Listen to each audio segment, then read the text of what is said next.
cold earth pressed against her face as she awoke in the clearing, with no memories and wearing a dress she didn't recognize. For 300 years, powerful women, ancient witches, legendary healers had tried to break the curse consuming the most feared alpha of the mountains, all paying with their lives. Now she wore a medallion that should have been lost centuries ago, unaware that her awakening would change everything for the golden-eyed man awaiting her. The cold earth beneath her cheek felt like a grave, and for a terrifying moment Serena believed she was dead. Her eyes fluttered open to moonlight filtering through ancient oak branches, casting skeletal shadows across her pale skin. She tried to remember how she had gotten here, tried to grasp even the smallest fragment of memory, but her mind was a void as empty and dark as the forest surrounding her. The only thing that felt real was the weight of the medallion pressed against her chest, pulsing with warmth that seemed to match her erratic heartbeat.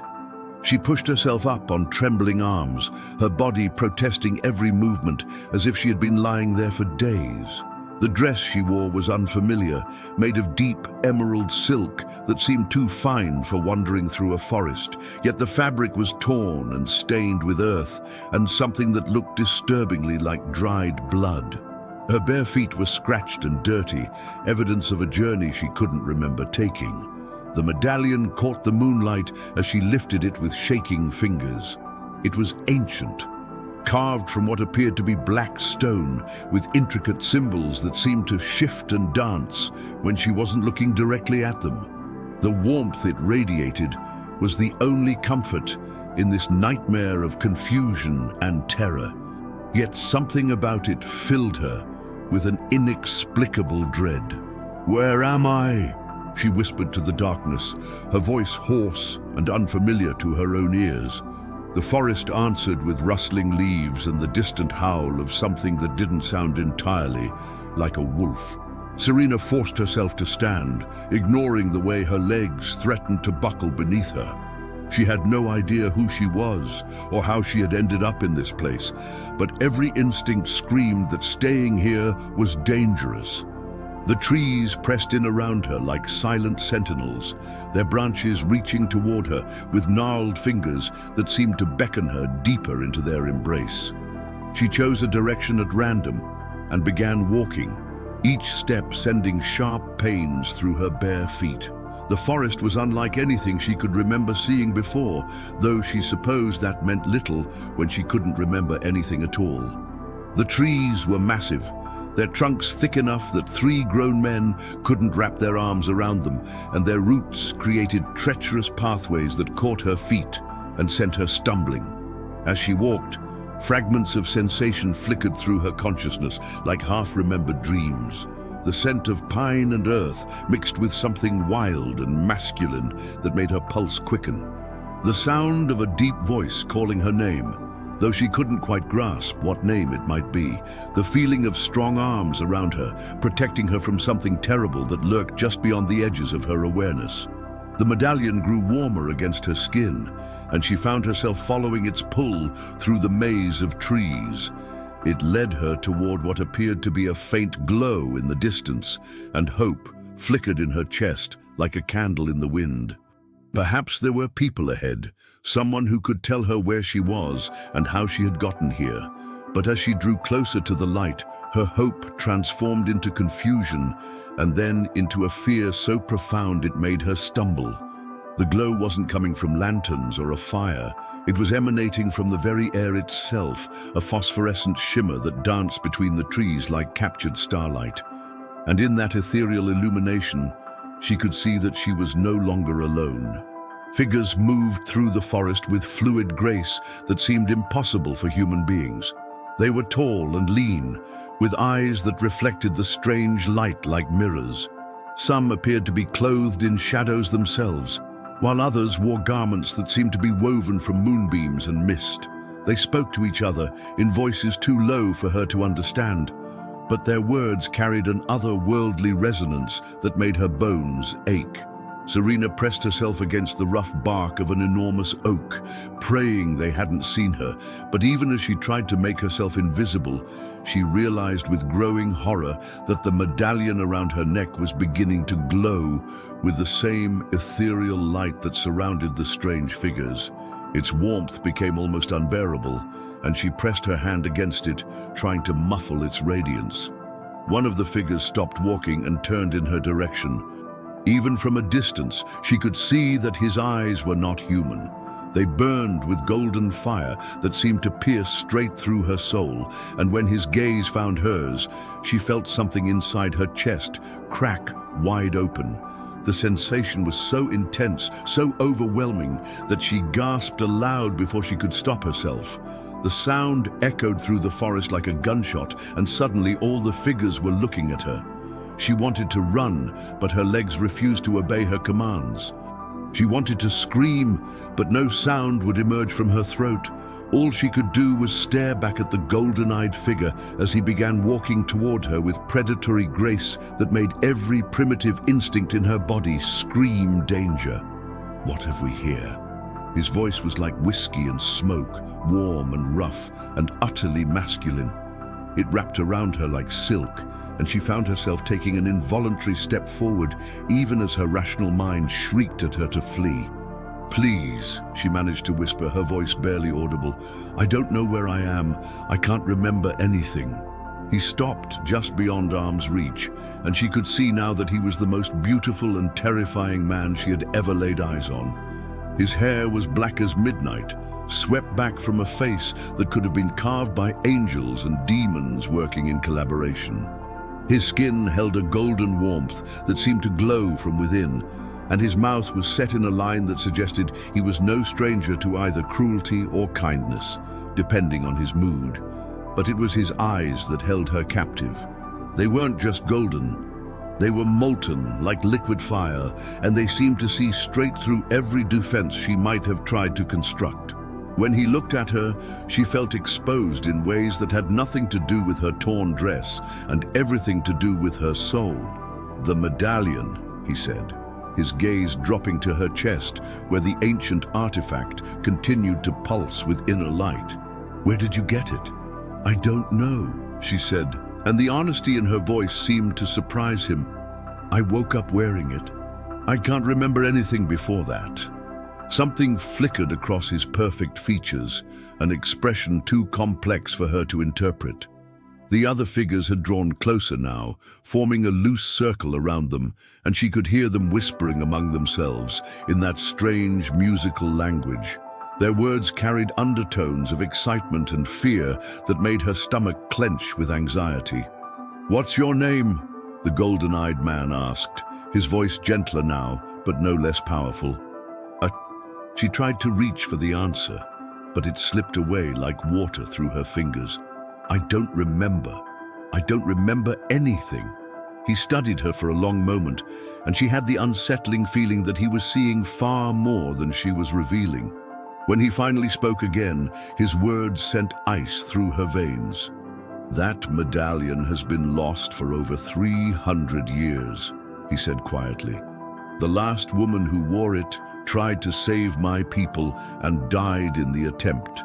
The fact that you're wearing it now means either you've committed grave desecration or..." He paused, and something like wonder crept into his voice.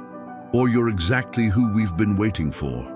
"I don't understand," Serena said, though even as she spoke the words, something deep inside her chest resonated with recognition. The medallion grew even warmer, and she could swear she heard it humming with barely contained power. "My name is Darius," he said, and the way he spoke his name made it sound like both a promise and a threat. "I am the alpha of this territory, and you, mysterious woman with no memory, are standing in the heart of a realm that doesn't appear on any human map. The question is, are you here to save us or to destroy us?" Before she could respond, one of the other figures stepped forward. This one was clearly female, with silver hair that flowed like water and eyes the color of winter storms. When she spoke, her voice carried an authority that made even Darius turn his attention to her. "The prophecy speaks of one who will come bearing the lost medallion," she said, her gaze fixed on Serena with uncomfortable intensity. "One who will either break the curse that binds our Alpha or die trying as all the others have done. The question, child, is whether you have the strength to succeed where so many have failed." "What curse?" Serena asked, though part of her was afraid to hear the answer. Darius's expression darkened, and she saw him unconsciously take a step back from her. "Every month when the moon is full, I lose more of myself to the shadows," he said, his voice rough with pain and shame. "The darkness grows stronger, and my ability to control it grows weaker. Soon I will be lost entirely, and my people will be ruled by a monster wearing my face. And you think I can help?" The words came out as barely more than a whisper. "The medallion chose you," the silver-haired woman said. "That is not something that happens by accident. But choice and ability are not the same thing. The curse has claimed many would-be saviors over the centuries. Their bones rest beneath the roots of these very trees." A shiver ran down Serena's spine that had nothing to do with the cool night air. She looked around at the circle of otherworldly faces surrounding her, seeing hope and desperation and fear in equal measure. These beings, whatever they were, needed her help. But how could she help anyone when she couldn't even remember her own name? "I need to understand," she said, forcing strength into her voice that she didn't feel. "Tell me about this curse. Tell me about the prophecy. Tell me what happened to the women who came before me." Darius exchanged a look with the silver-haired woman, and some silent communication passed between them. When he turned back to Serena, his expression was grave. "Come," he said, gesturing toward the glowing forest beyond. "There are things you need to see, and time is shorter than you know. The next full moon is only 3 days away, and if we cannot find a solution before then..." He didn't finish the sentence, but the implications hung in the air like a death sentence. As they began walking deeper into the forest, Serena became aware of just how alien this world truly was. The trees seemed to pulse with their own life force, their bark shifting and changing patterns when she wasn't looking directly at them. Flowers bloomed in the darkness, their petals glowing with bioluminescent beauty that hurt her eyes to look at directly. And everywhere she could hear whispers in languages that predated human speech, carried on winds that tasted of magic and secrets. "How long have you been cursed?" she asked Darius as they walked, trying to focus on something concrete instead of the overwhelming strangeness surrounding her. "Personally, 47 years, he replied, his voice carefully controlled. "But the curse itself is much older. It has passed from alpha to alpha in my bloodline for over 2 centuries, growing stronger with each generation." "What happens when you transform?" He was quiet for so long that she thought he wouldn't answer. When he finally spoke, his words were barely audible. "I lose myself completely. The beast that emerges in my place has all my strength and none of my humanity. It hunts without mercy and kills without reason. The only thing that has kept it contained thus far is the loyalty of my pack, who risk their lives every month to subdue me until the moon sets." Serena felt her heart clench with sympathy for this powerful, tormented man. She could see the weight he carried in the set of his shoulders, the careful way he held himself apart from the others as if afraid his very presence might contaminate them. "And the medallion can break this curse?" "According to the prophecy, yes," the silver-haired woman interjected, "but the specifics have been lost to time. We know only that it requires a willing sacrifice, freely given." The words sent a chill through Serena's blood. "What kind of sacrifice?" "That," Darius said grimly, "is what we're hoping you can tell us." They emerged into a clearing, where the phosphorescent glow was so intense it was almost like daylight. In the center stood a massive stone circle, each monolith carved with the same shifting symbols that decorated her medallion. And around the base of each stone, she could see what looked like graves marked with simple wooden crosses. "The women who came before," Darius explained, following her horrified gaze. Each one believed she could succeed where the others had failed. Each one was wrong. Serena counted the graves silently. 17. 17 women had died trying to break this curse, and now she was expected to be the 18th. The medallion around her neck suddenly felt less like a gift and more like a noose. "Why should I be any different?" she asked, surprised by the steadiness of her own voice. "Because," said a new voice from the shadows beyond the stone circle, "you're the first one to arrive without memories. The first one the medallion has chosen, rather than the first one to choose the medallion."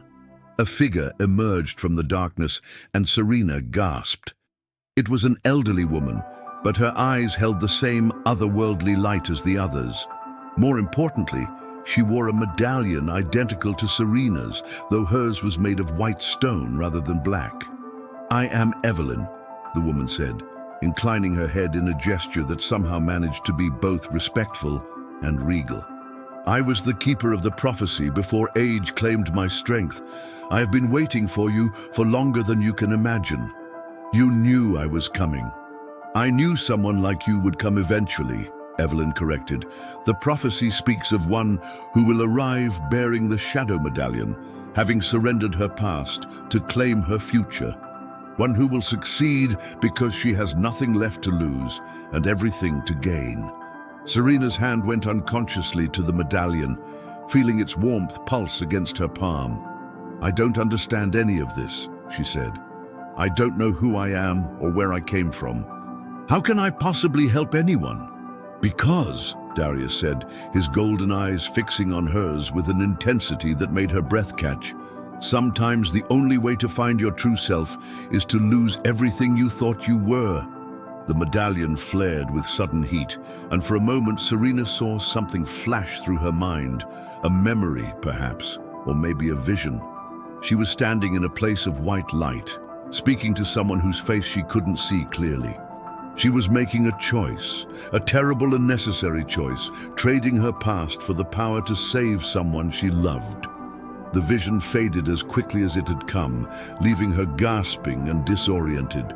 But in that brief moment, she had felt something she hadn't experienced since waking in the forest. Certainty. Whatever she had sacrificed to get here, whatever price she had paid, it had been her choice. And that meant she could choose what happened next. "Tell me about the curse," she said, her voice stronger now. "Tell me everything. If I'm going to break it, I need to understand exactly what I'm fighting." Darius smiled for the first time since she'd met him, and the expression transformed his face from merely beautiful to absolutely devastating. "Very well," he said, "but I warn you, the truth is darker than you might expect. And once you know it all, there will be no going back. Are you certain you're ready?" Serena looked around the circle of faces watching her with mixture of hope and desperation. Then down at the graves of the women who had tried and failed before her.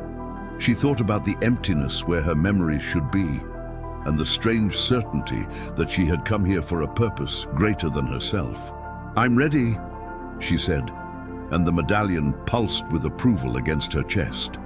But as Evelyn began to speak, telling her about ancient bloodlines and darker magic than she could have imagined, Serena couldn't shake the feeling that her greatest challenges were still ahead. The curse was only the beginning, and the choice she had made in that place of white light had set events in motion that would change not just her fate, but the fate of everyone she was beginning to care about.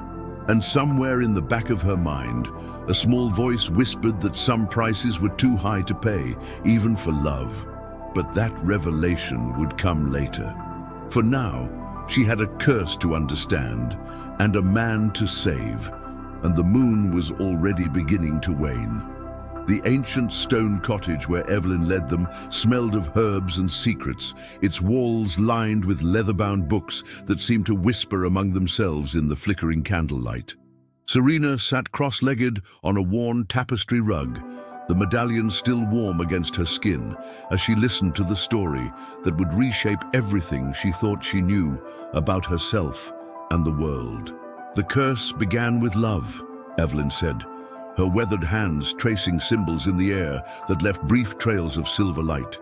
2.5 centuries ago, the first alpha of Darius's bloodline, a man named Marcus, fell in love with a human woman. But she was dying of a plague that had swept through the nearby villages, killing thousands. Darius stood by the window, his silhouette tense against the ethereal glow of the forest beyond. Marcus made a bargain with entities that should never be bargained with, he continued, his voice hollow with generations of inherited shame. He offered his bloodline's humanity as payment for her life and the end of the plague. The entities accepted, Evelyn resumed, but they were creatures of shadow and chaos, and their gifts always come with prices that reveal themselves only after it's too late.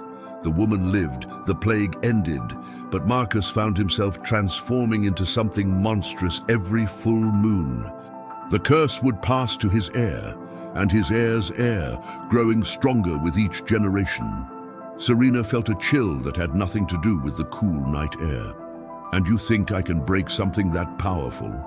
The prophecy suggests it, Evelyn said carefully, but prophecies are notoriously cryptic. It speaks of one who will come bearing the shadow medallion, one who has sacrificed her past for the power to heal the future. It says she will either save the cursed bloodline or die in the attempt, and that her choice will determine the fate of all supernatural beings in this realm. All supernatural beings? Serena's voice cracked slightly. I thought this was just about Darius and his pack. A new voice spoke from the doorway, smooth and cultured, with an undertone of barely controlled hostility. The curse spreads, girl.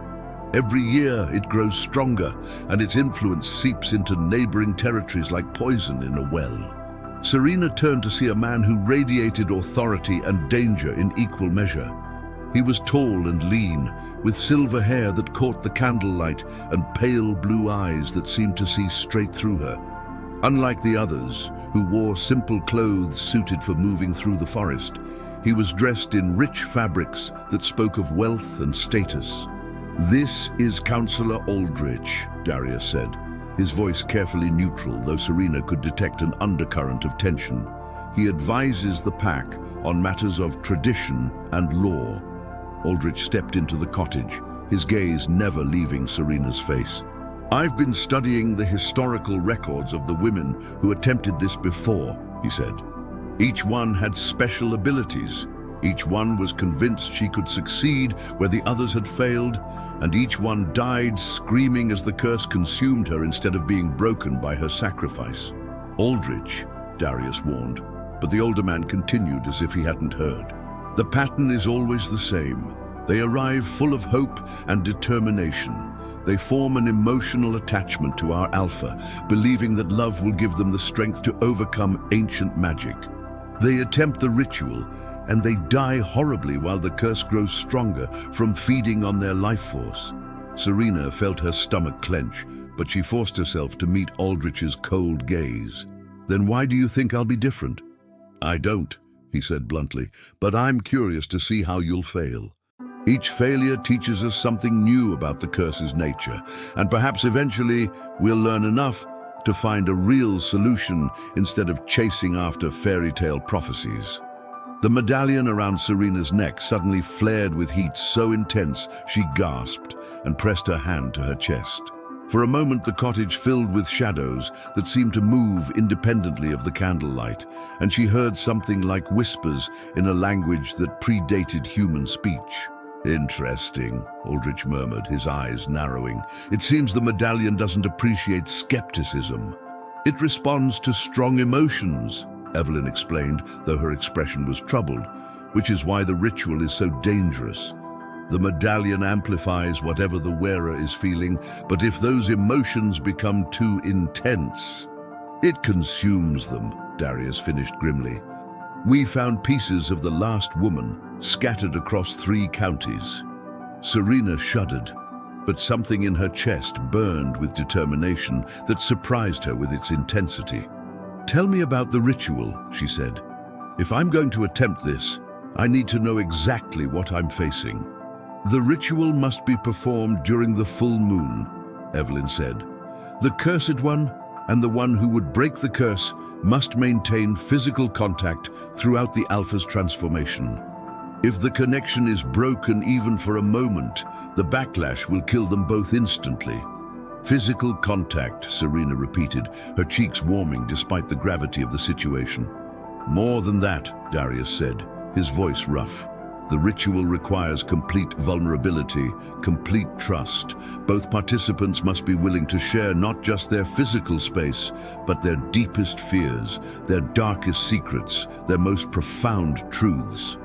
Any deception, any emotional barrier, any attempt to hold back can turn the healing energy into a weapon that destroys rather than saves. The implications of his words settled over her like a heavy cloak. She would have to be completely open with this man she barely knew, would have to trust him with every aspect of her being while he was transformed into something monstrous. And if it works? She asked. If it works, Evelyn said softly, both of you will be forever changed. The curse will be broken, but the energy has to go somewhere. It may bond you in ways that neither of you can anticipate or control. Aldrich laughed, a sound devoid of humor, assuming, of course, that she survives long enough for any of that to matter. Before anyone could respond, a howl echoed through the forest outside, long and mournful and distinctly non-human. Darius went rigid, his golden eyes flashing with inner fire. The pack is calling, he said. There's been a development. He moved toward the door with predatory grace, and Serena found herself following without conscious thought. As they stepped outside, she gasped at what she saw. The forest was alive with movement as dozens of figures emerged from between the trees. But these weren't the elegant, otherworldly beings she had encountered earlier. These were wolves, massive creatures with intelligent eyes and coats that seemed to absorb and reflect the ethereal light of the forest. As she watched, several of the wolves began to shift and change, their forms flowing like liquid as they transformed into human shape. The process was both beautiful and terrifying, and she couldn't help but stare as bones lengthened and reformed, as fur became skin, as muzzles became human faces. One of the newly transformed approached them, a young woman with auburn hair and eyes that still held traces of their wolf gold. Alpha, she said, inclining her head to Darius, we've found signs of shadow creatures at the eastern border, 3 of them moving toward the village. Darius cursed under his breath. How close to the full moon are we? 2 days, the woman replied, and Serena could hear the fear in her voice. The curse is strengthening, Evelyn said grimly. The shadow creatures always appear when the Alpha is close to transformation. They're drawn to the dark energy like moths to flame. What are shadow creatures? Serena asked, though she wasn't sure she wanted to know the answer. Manifestations of the curse itself, Darius explained, his voice tight with barely controlled tension. They feed on fear and despair, and they grow stronger as my control weakens. If they reach the village, he didn't need to finish. Serena could see the horror in the faces surrounding them. I'll go, Darius said. Take a hunting party and drive them back before they can do any damage. No, Aldrich said sharply. You're too close to transformation. Your presence will only make them stronger. Then what do you suggest? Darius snapped. Let them terrorize innocent humans while we hide in the forest. The auburn-haired woman stepped forward hesitantly. There might be another option, she said. The medallion bearer could come with us. The shadow creatures have never encountered one of her kind before. Her presence might confuse them long enough for us to act. All eyes turned to Serena, and she felt the weight of their expectations like a physical pressure. She had no training, no understanding of these creatures or her own abilities, but people were in danger, and she might be able to help. What would I need to do? She asked. Simply be there, the woman replied. The medallion creates a field of energy that shadow creatures find disorienting. It won't destroy them, but it might give us the advantage we need. Darius shook his head firmly. Absolutely not. It's too dangerous. Something in his protective tone sparked a flame of irritation in Serena's chest.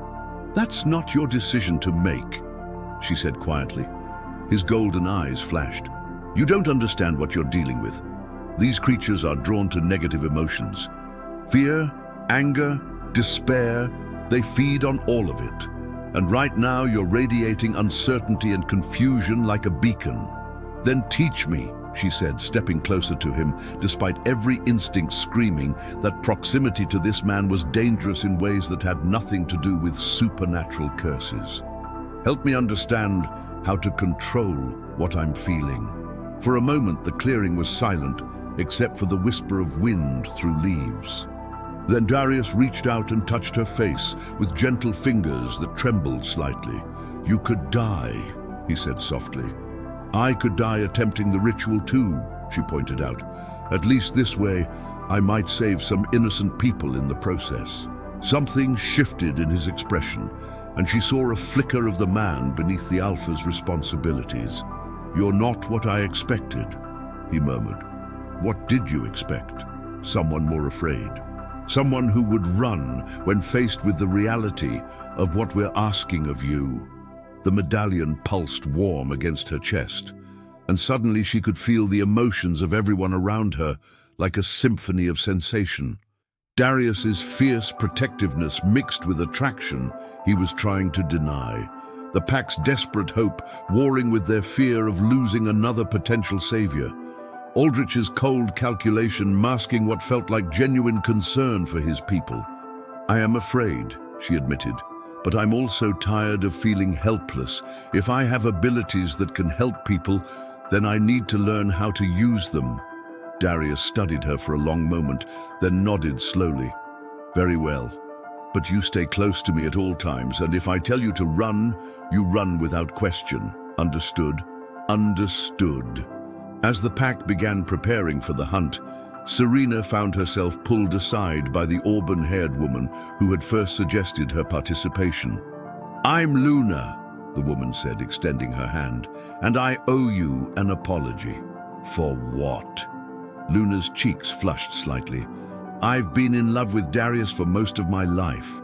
When I heard another woman had arrived bearing the medallion, I wasn't exactly hoping for your success."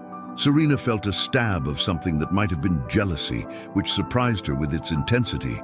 "And now? Now I've seen the way he looks at you," Luna said with a sad smile. "And I realize that maybe what I felt for him wasn't really love at all, but admiration for his strength and position. What he feels for you, it's different. It's real. We barely know each other," Serena protested. "The medallion doesn't choose randomly," Luna said. "There's a connection between you two that goes deeper than memory or conscious choice. But that also means the danger is greater. The closer you become, the more power the ritual will have, but also the more catastrophic the failure could be."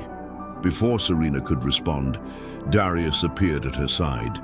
He had changed clothes, trading his simple forest garb for what appeared to be armor made of some material that seemed to absorb light rather than reflect it. "We leave now," he said. "The shadow creatures are moving faster than expected." As they moved through the forest, Serena became aware of how different this journey was from her earlier wandering. The pack moved with perfect coordination, communicating through gestures and expressions that spoke of years of working together. And at their center, Darius commanded absolute loyalty without seeming to effort. "Tell me about the shadow creatures," she said quietly as they walked. "They're not truly alive," he replied, his voice barely above a whisper. "They're fragments of the curse given form and purpose. They hunger for the same thing the curse hungers for, the complete corruption of my bloodline." "What do they look like?" "Different things to different people. They take the shape of your deepest fears, your worst memories. That's why your presence might help. Without memories to draw from, they may not be able to affect you the same way." The thought should have been comforting, but instead it filled Serena with dread. What if her lost memories contained something so terrible that encountering it in shadow form would destroy her completely? They reached the edge of the forest as the first pale hints of dawn began to touch the horizon. Beyond the tree line lay a small village, its thatched roof houses clustered around a central square, and moving between those houses like liquid darkness were three shapes that hurt to look at directly. "Stay behind me," Darius murmured. But even as he spoke, one of the shadow creatures turned toward them with movements that defied natural law. The medallion against Serena's chest began to burn, and suddenly she could see the creature clearly. It was tall and gaunt, with arms that stretched too long and eyes that were holes in reality itself. But as it focused on her, its form began to shift and waver as if it couldn't quite decide what shape to take. "It's working," Luna breathed. "It can't read her." But Serena barely heard the words, because as the shadow creature struggled to find a form that would terrify her, images began flashing through its unstable shape. A woman with dark hair screaming as she fell from a great height. A man with kind eyes turning away in disgust and rejection. A child, barely more than a baby, reaching out tiny hands that no one moved to take. And with those images came a flood of emotion so intense it drove her to her knees. Grief, betrayal, abandonment, feelings so powerful they threatened to tear her apart from the inside. "Serena!" Darius's voice seemed to come from very far away. "Don't look at it. Don't let it show you." But it was too late. The memories were pouring back now, not her own, but something far worse. She was seeing the last moments of the women who had come before her, feeling their terror and despair as the curse consumed them. And threaded through it all was a truth that made her blood turn to ice. Every woman who had attempted the ritual had been pregnant when she died. The medallion flared with light, so bright it turned the dawn sky white, and the shadow creature shrieked as it was torn apart by energy it couldn't absorb or corrupt. But Serena barely noticed, because now she understood why the curse had grown stronger with each failed attempt and why the ritual required such complete vulnerability. It wasn't just trying to break the curse, it was trying to create the next generation of the cursed bloodline. And she was walking straight into the same trap that had killed 17 women before her. The revelation hit Serena like a physical blow, and she stumbled backward as the destroyed shadow creature's final whispers echoed in her mind. 17 women, all pregnant, all dead. The medallion around her neck felt suddenly heavy as a millstone, its warmth now seeming more like the heat of a funeral pyre than the comfort she had originally found in it. "Serena!" Darius was beside her instantly, his hands steadying her trembling form. "What did you see?" She couldn't speak. The images were too raw, too devastating.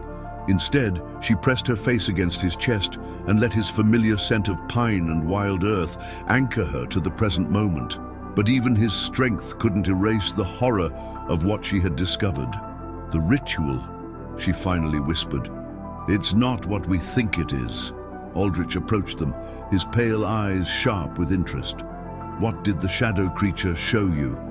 "The truth," she said, pulling away from Darius to meet the counselor's gaze. Every woman who attempted the ritual was carrying a child when she died. The curse didn't consume them randomly, it was feeding on the next generation of the bloodline. The silence that followed was deafening. Even the forest seemed to hold its breath as the implications of her words settled over the group.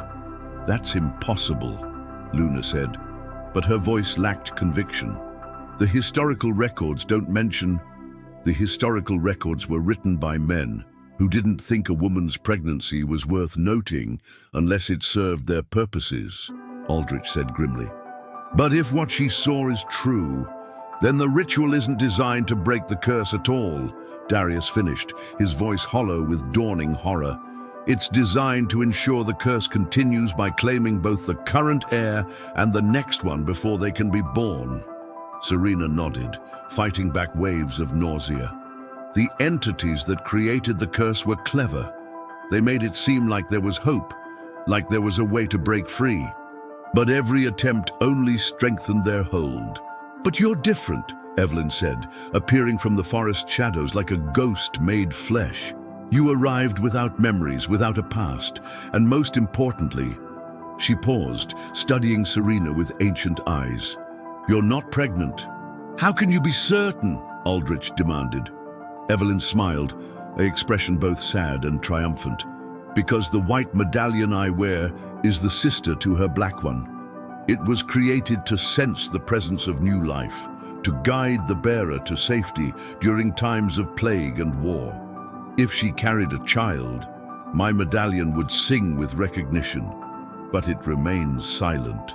Hope flickered in Serena's chest, fragile but determined. So the ritual might actually work? It might, Evelyn said carefully, but the danger is still immense. The entities that created the curse will not give up their prize easily. They will throw everything they have at you during the attempt. Then we need to be prepared, Darius said, his voice regaining some of its natural authority. If we're going to attempt this, we do it right. No half measures, no hoping for the best. Over the next day, as the full moon drew inexorably closer, the pack transformed their hidden sanctuary into a fortress of preparation and protection. Ancient wards were carved into trees and stones, creating barriers that would contain the worst of the curse's backlash. Healing herbs were gathered and prepared, their earthy scents filling the air with promises of restoration. And throughout it all, Serena found herself drawn repeatedly to Darius's side, as if some invisible thread connected them that grew stronger with each passing hour. Are you afraid? She asked him, as they stood together at the edge of the ritual clearing, watching the pack make their final preparations. Terrified, he admitted, his golden eyes reflecting the last rays of sunlight before the moon would claim the sky. Not of dying. I've been prepared for that possibility for decades, but of what I might do to you during the transformation. The beast that emerges when the curse takes hold. It has no mercy, no recognition of friend or foe. Then why are you willing to try? He turned to face her fully, and the raw honesty in his expression made her breath catch. Because for the first time in 47 years, I have something worth living for beyond duty and responsibility. The words hung between them like a bridge neither was quite ready to cross, but the medallion around her neck pulsed with warmth that seemed to echo the rhythm of her heart.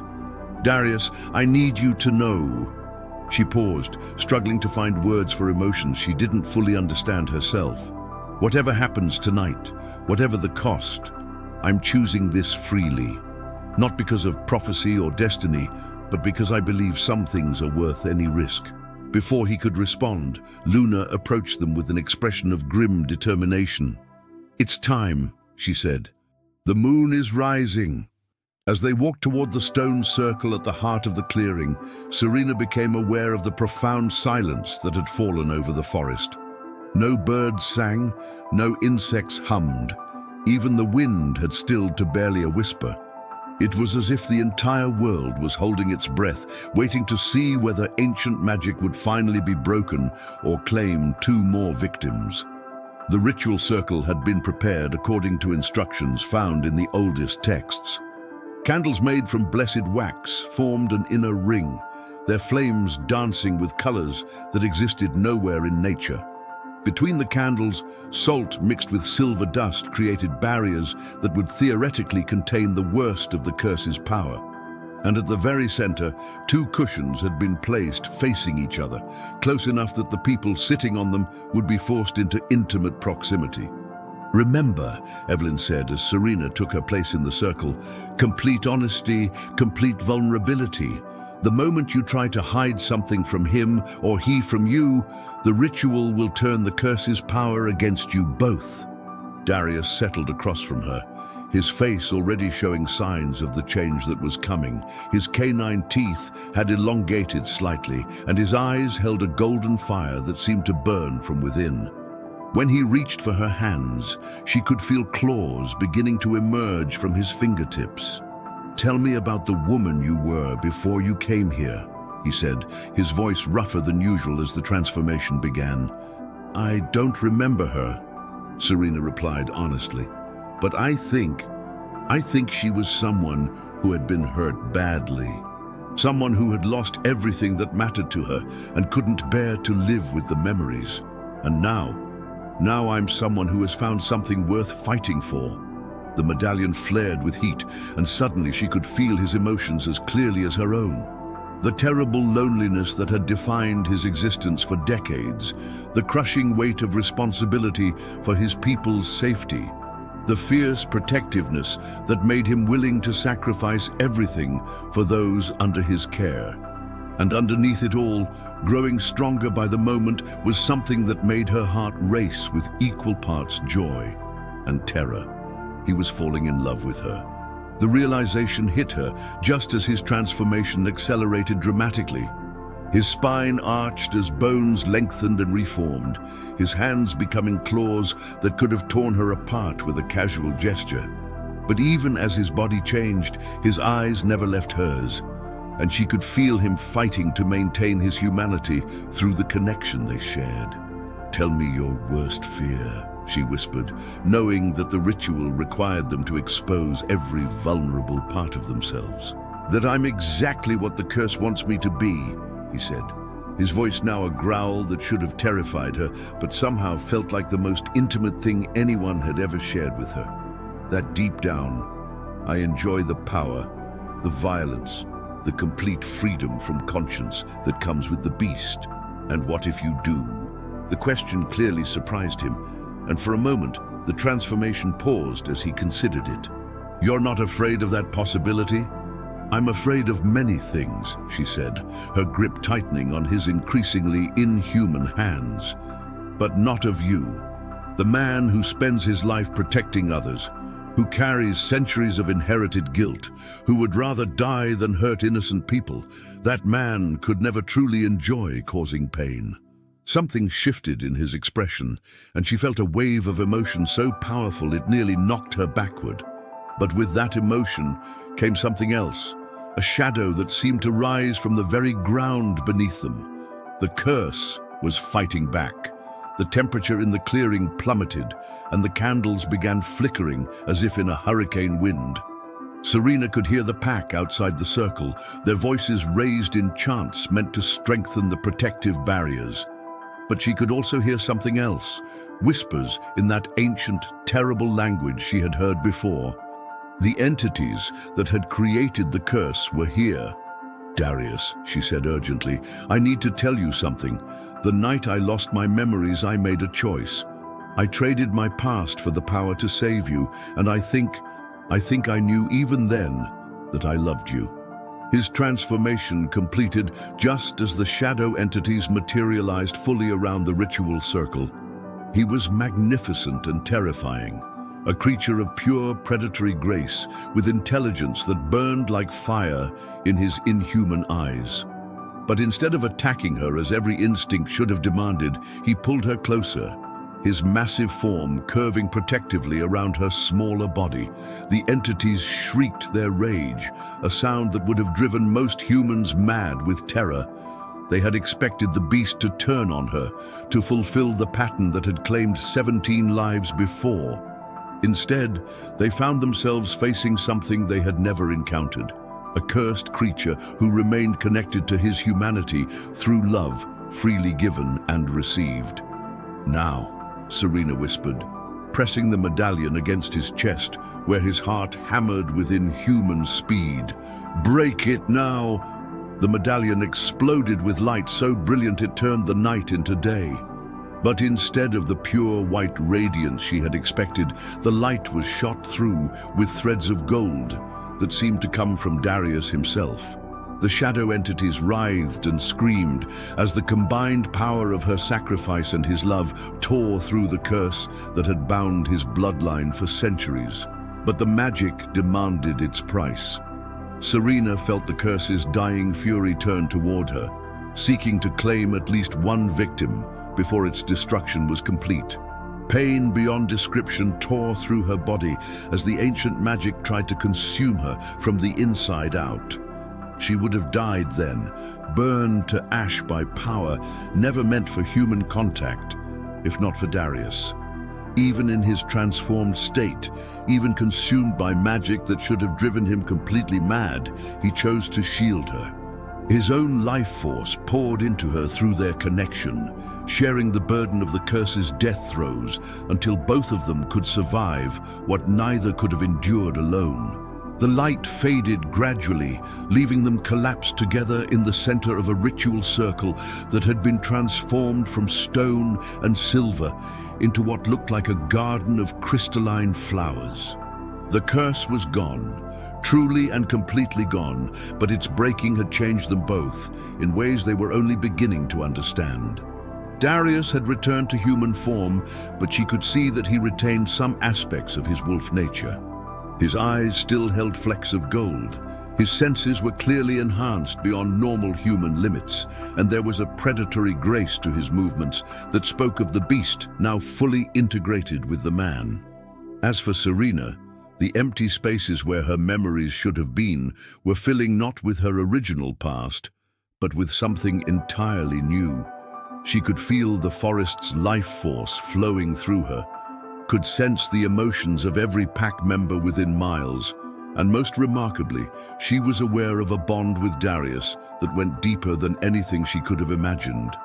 "It's done," she whispered, struggling to sit up despite the exhaustion that weighted her limbs. "Yes," he said, pulling her against his chest with hands that trembled with emotion and residual magic. "But we're different now. Changed. Are you afraid?" She looked around at the pack members who were cautiously approaching the transformed ritual circle. At Evelyn, whose white medallion was now singing with pure joy. At Luna, whose face showed genuine happiness despite her earlier jealousy. Most of all, she looked at the man holding her, whose love had proven stronger than centuries of dark magic. "No," she said, and meant it completely. "I'm not afraid of anything anymore." As the first light of true dawn began to touch the treetops, Serena realized that her journey was ending exactly where it had begun, with awakening.